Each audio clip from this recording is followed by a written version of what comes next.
Hi, it's Ronald the Rules Lawyer, and today I will go into 10 things I dislike in the new edition of Pathfinder, the remaster, that comes out November 15. This is part of my ongoing coverage of the remaster. I had planned to focus on the new classes by now, but I had to move this one up in order to deliver some new hot news to the Pathfinder community.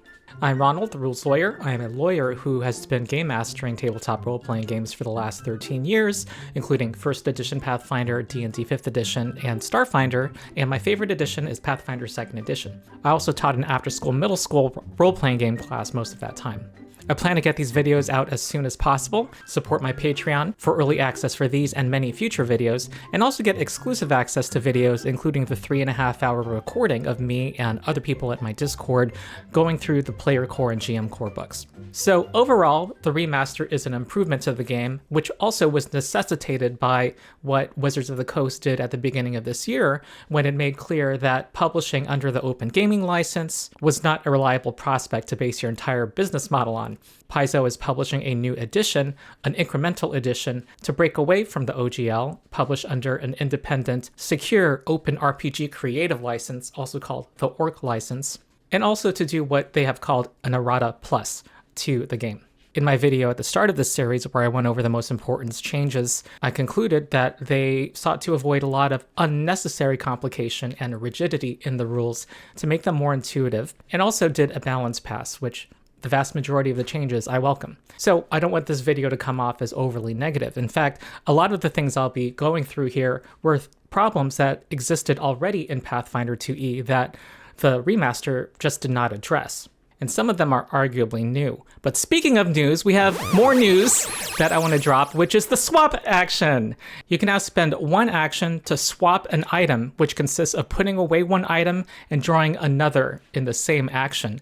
This is a welcome quality of life change. I've done a couple of videos on my channel about how some people checking out Pathfinder who are used to D&D 5th edition did not like the action taxes involved with dealing with your inventory and some other things. Which I need to point out, yes, before there's a comment, in D&D 5th edition, you cannot do 2 interactions on your turn without using your whole action. But anyway, many dungeon masters of D&D house rule to that, while Pathfinder codifies a more consistent and intuitive rule that still leaves you in action. But yes, you can now put away a sword and draw a bow with a single action, making the action economy in Pathfinder 2 more user-friendly.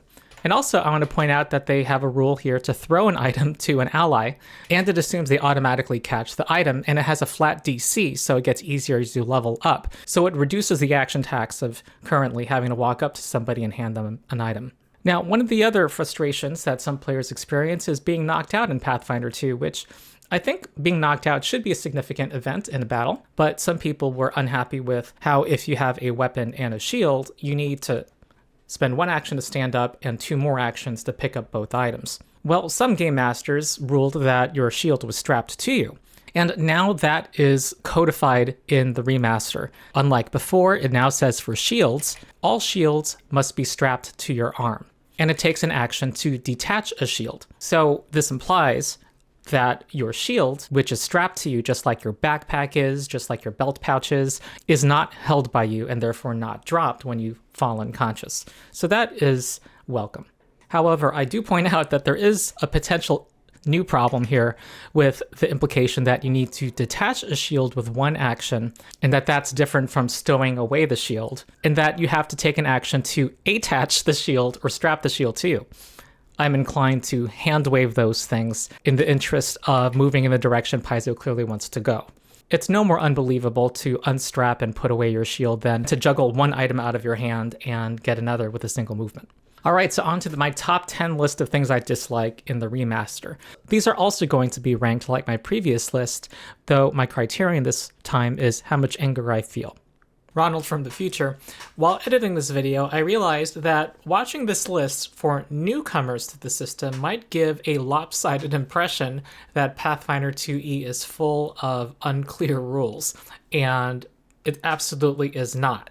And I wanted to insert this at the start of the video. In fact, the rules are quite clear. It's one of the advantages of Pathfinder 2e, and the things I bring up in this video are more the exceptions that prove the rule. Okay, on to the video. Now, there's a few things I mentioned in my first video that I already lodged my protest about that I will not mention here in the interest of fitting a top 10 list, since I notoriously have trouble fitting things into lists of 10. So let's start the list now, starting with number 13. No space for the multiple attack penalty. On the character sheet, and I've actually said this in one previous video, there is no space for you to write your different attack bonuses that result from the increasing multiple attack penalty when you make multiple attacks on your turn. Many people can't do mental math on the fly in their head. They already have other numbers swimming around, and they don't need that added complication in the middle of play. Math makes some people lock up. So let's have space to write those different bonuses, shall we? Now, to be fair, I think Paizo already sent their book to the printer. It takes months for production and shipping to happen before they put out preview images of their completed work. So they haven't been able to respond to the feedback that they've gotten since. Okay, that was easy. Now let's move on to the next one. Number 12, ambiguity around the disarm skill action. Now, there is a welcome buff to disarm that I cover in my first video. However, there is something that still remains ambiguous that I see no clarity in the rules about, which is what happens when you get that foe to drop the item in their space. Can you just use another action to pick up that item that's in a foe's space?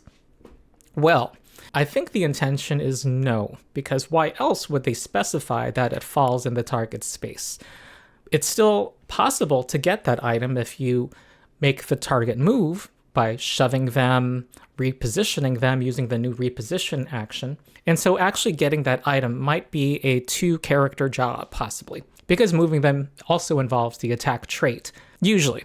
There's other ways, like magic. I don't know if there are effects in the game that allow you to make the weapon fall somewhere else. That would confirm my theory as to the significance that they place with stating it lands specifically in the creature's space. I would appreciate that in the comments. Large creatures have more than one space, and huge creatures have even more. I probably, because this is already inconvenient, allow the attacker to determine where it falls within that creature's space. Okay, these aren't big deals so far. That's why they're at the bottom of the list. Next, number 11. What happens when a creature becomes invisible? Now, in Pathfinder, there are different states of detection.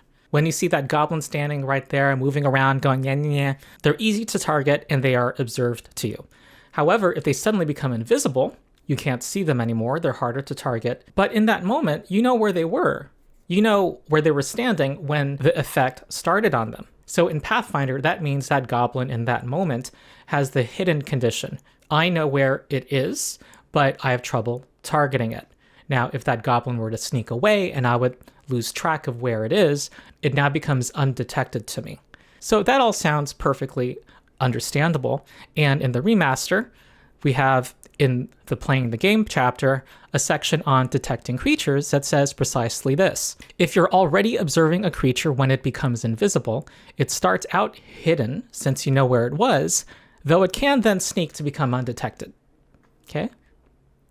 Well, this matches language from the current core rulebook. However, it was always contradicted by the text of the invisible condition itself. And that contradiction remains in the remaster. As you can see, the invisible condition says you become undetected to everyone. That means they have no idea where you are even. We also find this same undetected condition in the invisibility spell and the disappearance spell, which is even harder to adjudicate sometimes. Of course, it's hard to grok this in the world. You just saw the creature standing there, and it generally in combat is open information to everybody when a creature has acted. We're not going to pretend we don't know that that creature has had their turn in initiative yet. I've always been inclined to run it the way this language states. Now, at the beginning of the book, Pathfinder says if two things contradict, specific overrides general. Well, one can argue in both cases here that one is more specific than the other, so it doesn't clarify things. So this rules lawyer is unhappy that some rules are not clear. Okay, next. Number 10, the fascinated condition is still weak. Fascinated is a condition you use to debuff enemies, usually with a spell, and this is what it does. This is a screenshot from the remaster book. Basically, they get a penalty to perception and skill checks and they're unable to use actions with the concentrate trait unless it involves you. This all sounds perfectly nice and debuffy. However, the last sentence reads, this condition ends if a creature uses hostile actions against you or any of your allies. So if I cast Fascination on you, the way this language reads, one of your allies can slap another one of your allies, and that fulfills this language. A creature, doesn't matter what side that creature was on, did a hostile action against one of your allies. It only costs one action, basically, to remove this condition from every single member of one side of the battle. And when I brought this up in a recent video, a commenter talked about how they house ruled this, and I actually think it's a pretty elegant solution and thematic. If you make someone fascinated by you, every creature except you is concealed to that creature. They have a 20% chance of failing to target any other creature besides you with any effect. I think that's good. That's a good idea. Maybe I'll do that. Okay, number 9.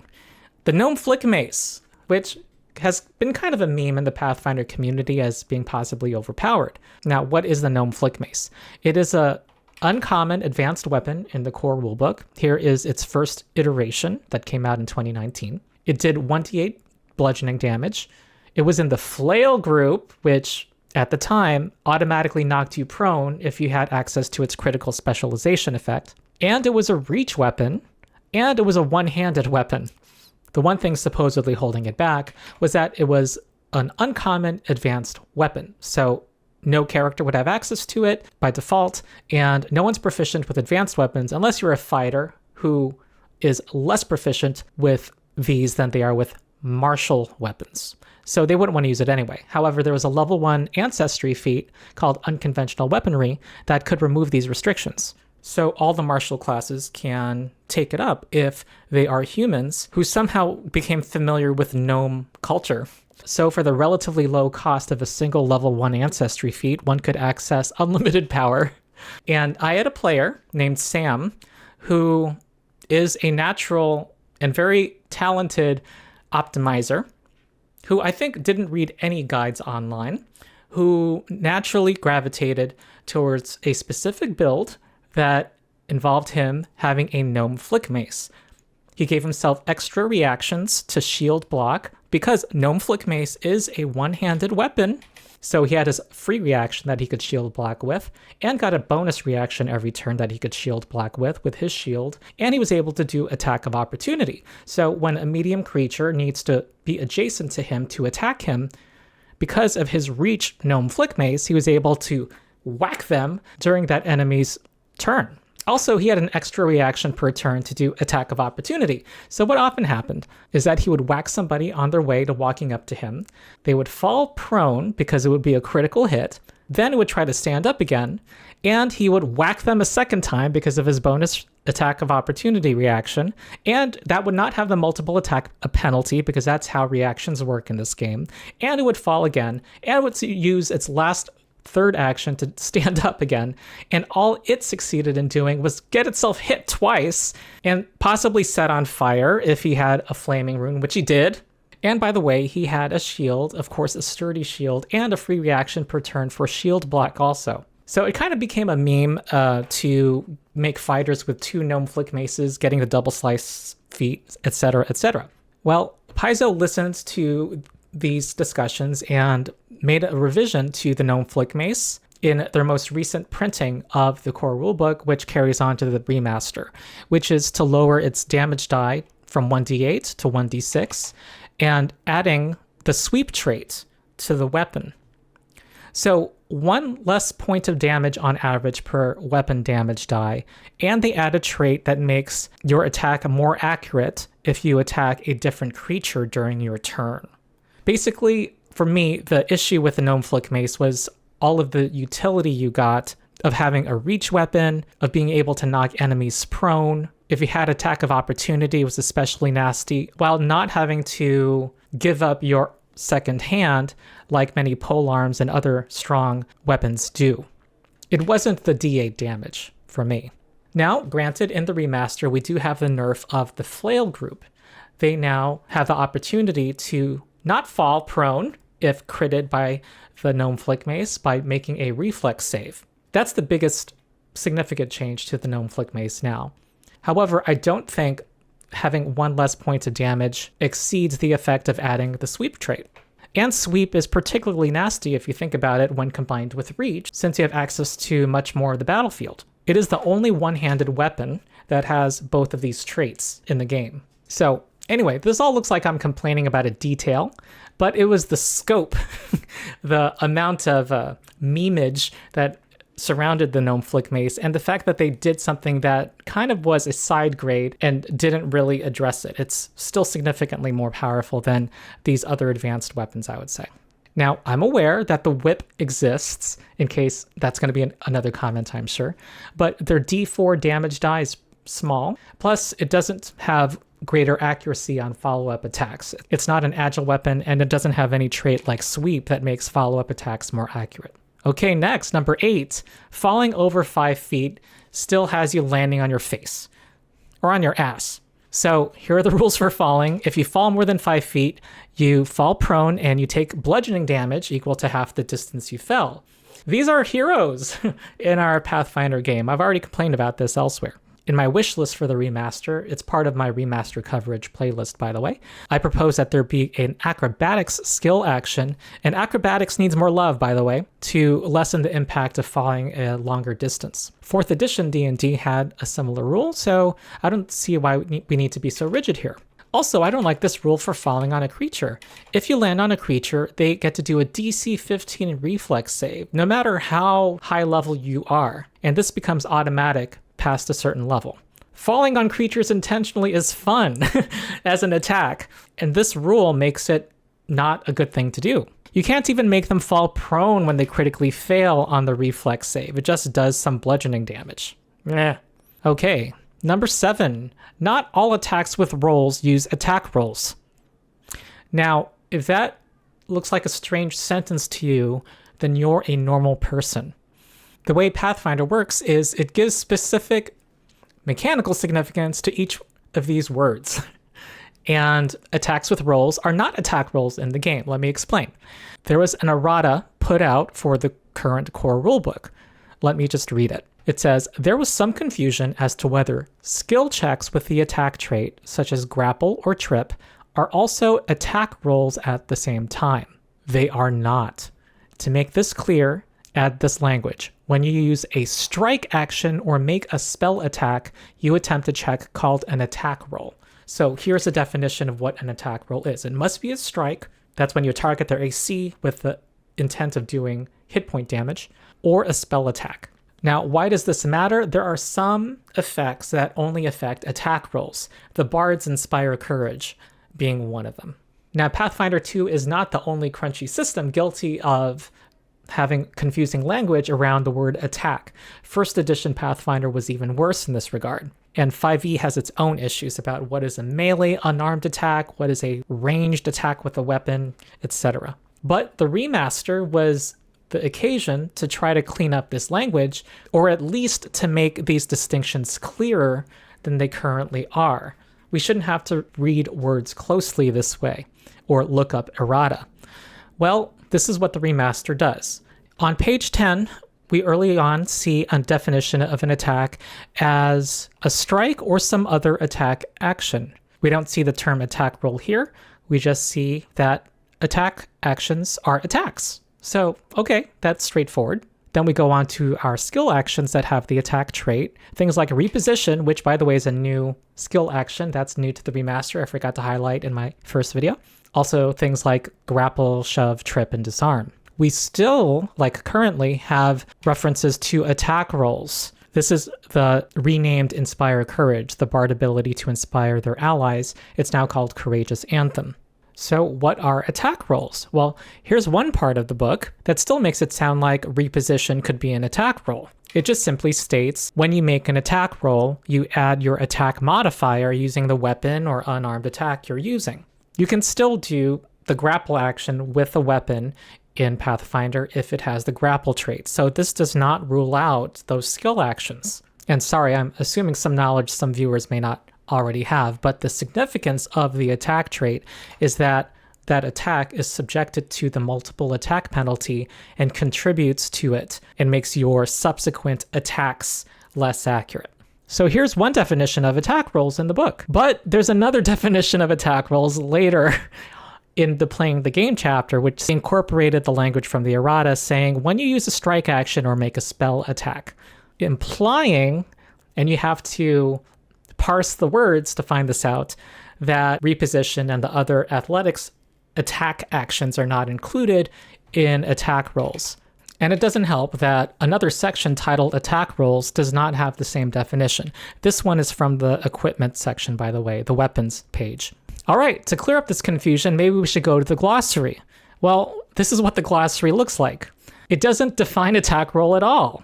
And there are no page references for attack roll, even though there are many effects in the game, not just that bard effect, that affect only attack rolls. So I'm not happy that they knew this was an issue, even went through an errata, but didn't address the inconsistencies in different parts of the book this time. People will continue to make this mistake because of what they didn't do. Okay. Number 6, there is no gallery of NPCs in either book. Currently, the Game Mastery Guide has 50 pages of very useful non-player characters that are varied, very useful, from town guards to criminals to leaders of cults, and so on. We also had cool stat blocks like the surgeon who had medical malpractice as an action. I used my NPC gallery quite a bit, and it was easy enough to adjust their levels too for the level I desired if I wanted to do so. So I'm not happy to see this removed. However, my theory is that they wanted to keep these two books, their combined length, slim in order to not dissuade new adopters. But also, maybe they're saving content for a future NPC codex. There was something released for first edition Pathfinder that had hundreds of pages of non-player characters of all different levels. This would be a cool product idea for second edition. Maybe they're doing that. We'll see. Okay, number 5. There are no hyperlinks in the PDF, and the remaster does a lot of great things to make its book more organized and easier to navigate if you have a physical copy. The glossary, the index that also functions as a glossary with definitions of terms, is a brilliant idea that they had in the original core rulebook that is carried on to here. I also like the related terms that are under each term. Also, the sidebar is brilliant as well, and I've caught myself more than a few times going through this PDF and trying to click the sidebar on my screen only to remember that it's not a hyperlinked document. And this is particularly felt with Pathfinder 2E, which uses traits and is very efficient with its use of space and creating rules that are consistently applied in many places. Things like the traits system. Cross-referencing is a necessary evil given how Pathfinder is designed.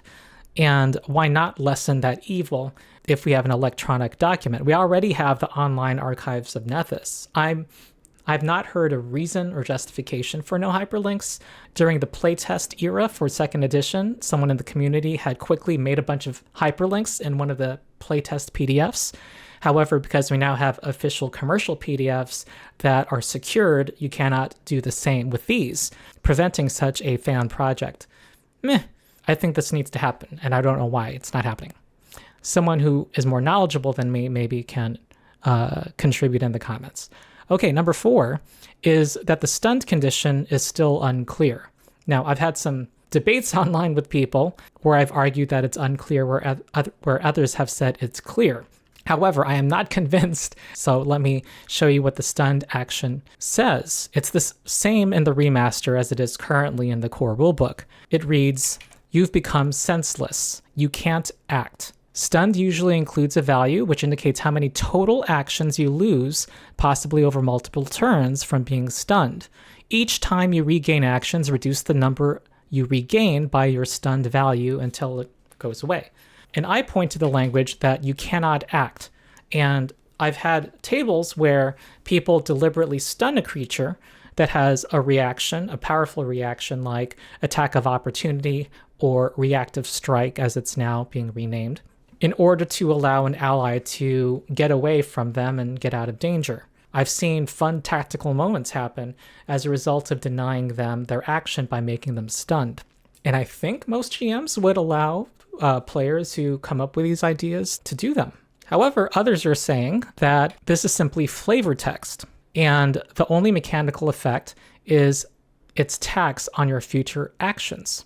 My counter to that is you can't act is pretty definite to me, and I acknowledge the fact that it's right after a sentence saying you've become senseless, and I acknowledge that there is some ambiguity there. But given what most people, when they hear the word stunned, think it means, and how it also works in other systems, and the fact that the sentence is here, I think it's perfectly reasonable for other tables to think it says you cannot act, and that includes reactions. And reactions, by the way, early in the book are described as one of your kinds of actions, along with free actions. Well, anyway, I think that this is something that there's a fair reading on both sides, and it has a big mechanical impact, and there needs to be clarification of what the designer's intent is. If a monk readies Flurry of Blows, a single action, to make 2 strikes against a creature, they have the opportunity of stunning that creature, which would end that creature's turn.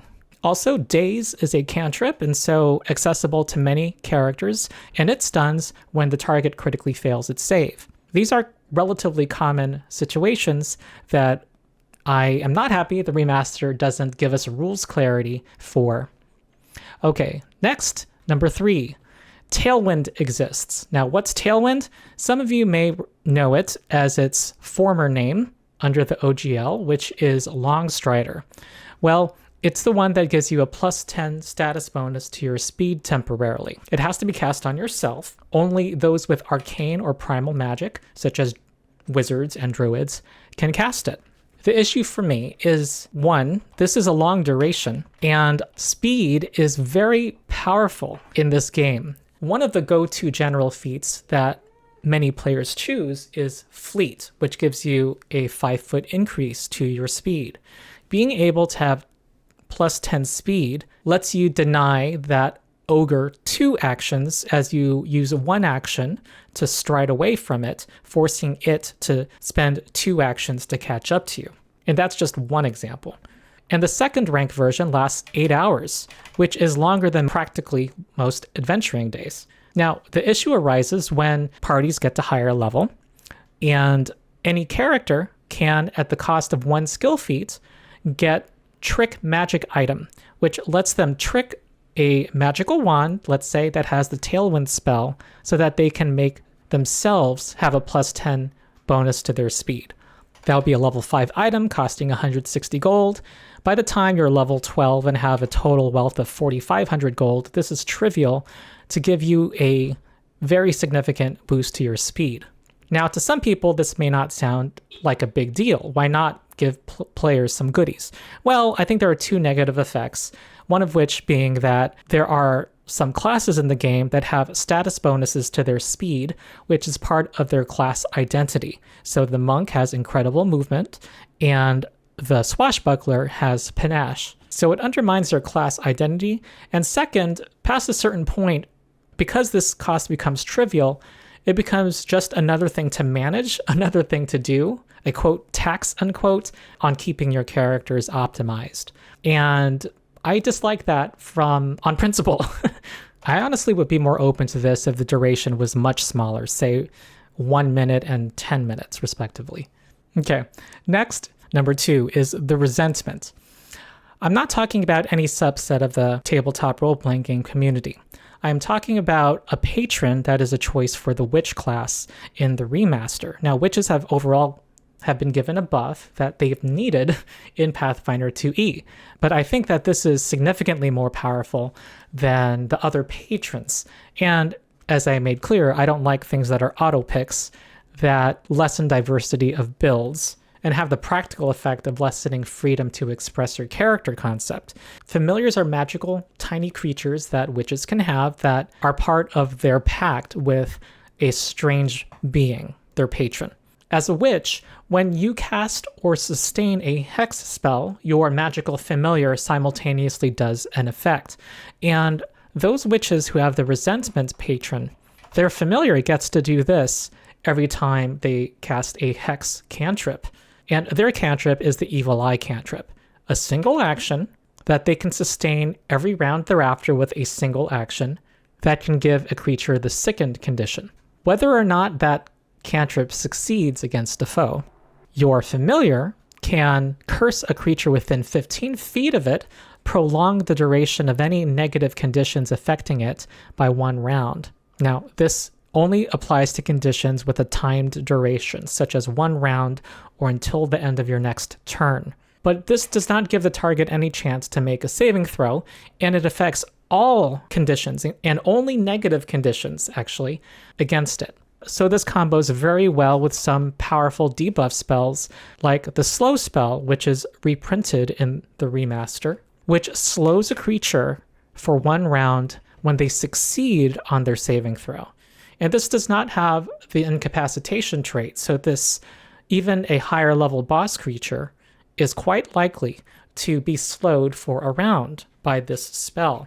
If anyone on your side, including another spellcaster, casts slow on a creature, you may want to delay until after their turn so that you can Evil Eye that foe and now make it a 2-round duration. Then a 3-round duration in the next turn, then a 4-round duration. You just need to spend 1 action, and you don't have to succeed on any check to make that creature slowed, have 1 less action for the entire combat. This combos with other well-known strong spells like Synesthesia from the core rulebook, which is, interestingly enough, not reprinted here. I wonder if it's going to be included in Player Core 2. But it remains a legal spell. But this, even when the target succeeds on a saving throw, and again, this does not have the incapacitation trait either, they become Clumsy 3. That's a -3 status penalty to their armor class that stacks with being off guard or flat-footed. Woe betide the foe who has both Slow and Synesthesia cast on them. Your witch, with a single action, no check required, can make both effects last the whole combat. Remember, it prolongs all negative conditions. Now, maybe this makes the familiar a squishy target that the enemy will want to go after. Well, if that was the intent, then the other patron familiar ability should be similarly powerful, but that's not what we see. So yes, I object. The number one thing I dislike in the remaster is the change, apparent change, which I'll argue is just continuing contradictory rules regarding death and dying. There's a brouhaha in the Pathfinder community right now because of a language change in the remaster, which suggests that the game designers intend the game to be deadlier than most tables have been running Pathfinder up to the present. So I need to give a little history. This will be a little tour of textual analysis, so I apologize in advance, but this is a very significant rule that has a big effect on the game, and it's kind of unpaizo-like, let me say, that it's been unclear for so long, and that we seem to be moving in a worse direction with the remaster. So here we go. First, I was made aware of this issue only a few weeks ago when I saw this post on the Pathfinder 2e subreddit where someone ran a poll asking people to say how they ran the wounded condition at their tables. The way I had been running the wounded condition was that it only affects a character when they get knocked down to 0 hit points and gain the dying condition. In Pathfinder 2e, you die when your dying value goes up to 4. Normally, being knocked down to 0 from a lethal blow will bring you to dying 1. However, if you have the wounded 1 condition, or wounded 2 condition, whatever wounded condition, you add the number of wounded to the dying value that you would be gaining. And that would be the only way wounded affects you.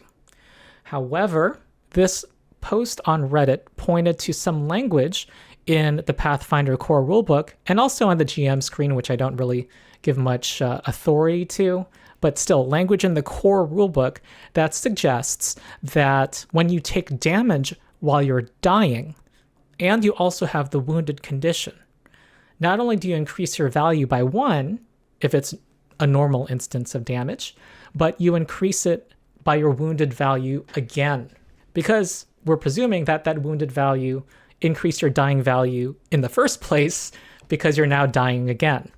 And the poll results showed most people, the vast majority of people, I would say, ran it the way I did. I would say 80%, but consternation increased when someone posted thoughts from one of the original Pathfinder 2 designers who no longer works for Paizo, where it sounded like they did intend this wounded value to get you closer to death or kill you even after you're already dying. Now, why are people like me not running it this way? Because we've been relying on language in the core rulebook that seems to support what I've been doing so far.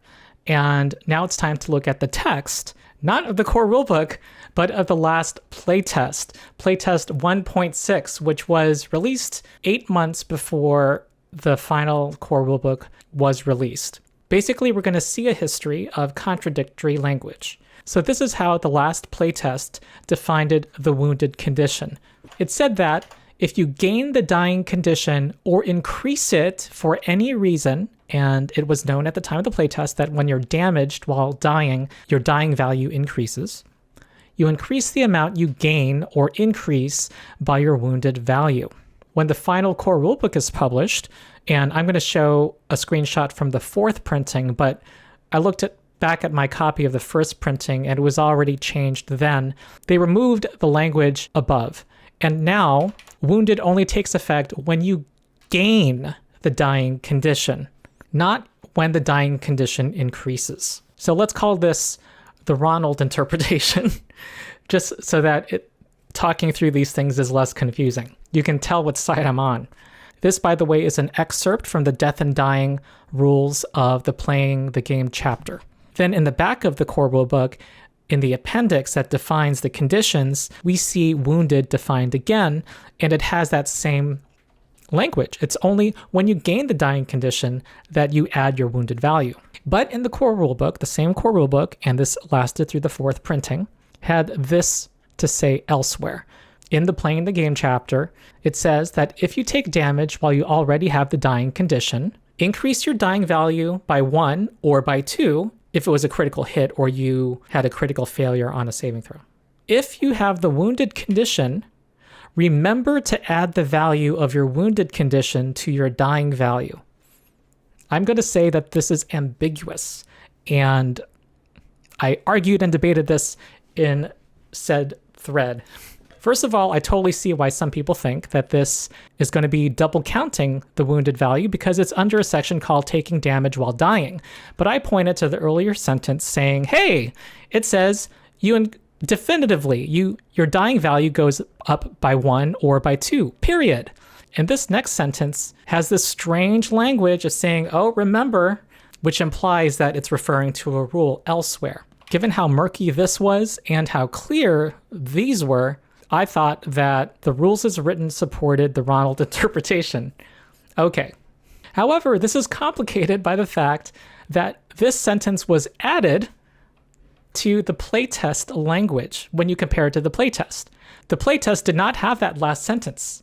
So we have the rules being contradictory with each other in the playtest and then moving in opposite directions, each taking the other's place in the core rulebook. So it's pretty wonky, and I think it's fair to say that the rules are not fully clear. Okay, so what does the remaster do? Well, we have our definition of wounded, continuing to say that you add your wounded value when you gain the dying condition. It makes zero reference to when your dying value would increase, such as when you're taking damage while you're dying. However, it retains that weird sentence in the taking damage section, where it both says you increase your dying condition value by 1 or 2, depending on how severe the hit was, and it says, oh, remember to add the value of your wounded condition to your dying value. Why there's a brouhaha right now is what is right above it. The 4 degrees of success for recovery checks, those checks that a dying creature makes when their turn starts. Before, when you failed on this check, your dying value would increase by 1. And if you critically failed, it would increase by 2. However, they added this language saying you add your wounded value every time you fail or critically fail a recovery check. And of course, if you critically fail a recovery check and you happen to have the wounded value, your dying value is going to increase by 3, and you're almost certainly going to die. I was unhappy to see this. First of all, the fact that the language was explicitly added suggests that this is the intent of the designers. Also, the fact that it only says gain under the wounded condition theoretically can happily live with this other language. This is just talking about one use case, and here are the other use cases. The main problem is that Pathfinder is already damn deadly, particularly at lower levels. Seasoned to taste, but I think that at low levels, even running the way that I've been running it, there's a danger of discouraging new players who are still learning the importance of teamwork and tactics to kill them off. Now, some people are thrilled by the threat of death and like the extra challenge. However, I think in that poll, the vast majority, it looked like 70-80%, were running it with the more lenient interpretation, let's depersonalize it for me. Already were probably doing that because they felt the difficulty of the game was in a better place this way. Or they weren't even aware of this text. But even when confronted with the text in that Reddit poll, they voted the way they did. And that's how I feel too. Here, we have a situation where, for all practical purposes, if you were knocked out and you get up again, you do not want to get to the front anymore. You want to get out of dodge. So even if a weak creature pokes you and knocks you out again, and brings you to now dying 2, if you get caught in any area effect and are likely to fail your reflex saving throw, even if you succeed on your reflex saving throw and your dying value would increase by 1, that wounded condition is going to kill you because 2 + 2. So this means there's a real premium on banking a hero point to be life insurance. And some people said, well, there's hero points. This is not as deadly as you think it is. But I think the meta of having to bank 1 hero point, because losing that hero point is so dangerous, takes some interesting decision-making away. Now, one could argue that if wounded were to have all of these terrible effects, it would have been stated under the wounded condition. That is my rules as written defense of my interpretation. And I'm inclined to say that is what the words say and imply in order to tune the game to a deadliness, a level of deadliness that I like. And the highest law, after all, in these games is fun. And I will also point to the history of what looks like disagreement among the designers themselves. In one part of the book, they specifically removed this effect in the main place where the condition is defined.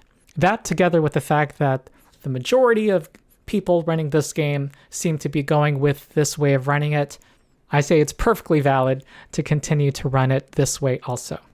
Now, I'd love to see what other people think in the comments. Debate away. So those are my 10 things, actually 13 things that I dislike in the remaster. Again, to not be overly negative, I have my copies coming and I'm looking very much to having them. I think in the main, the changes are a big positive. I hope to spur the discussion along, the lively discussions that have been happening.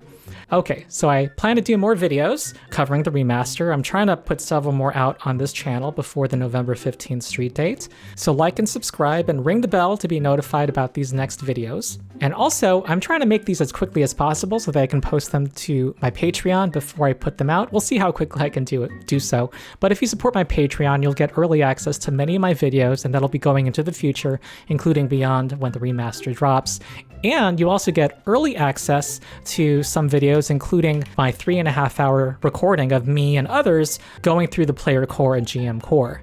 Also join my Discord, which is a growing community. We're almost hitting 4,500 now of people talking Pathfinder 2e and other games, and people play Pathfinder 2e through the drop-in organized play system that we have. So that's it. I have been Ronald, the Rules Lawyer, and I'll see you next time.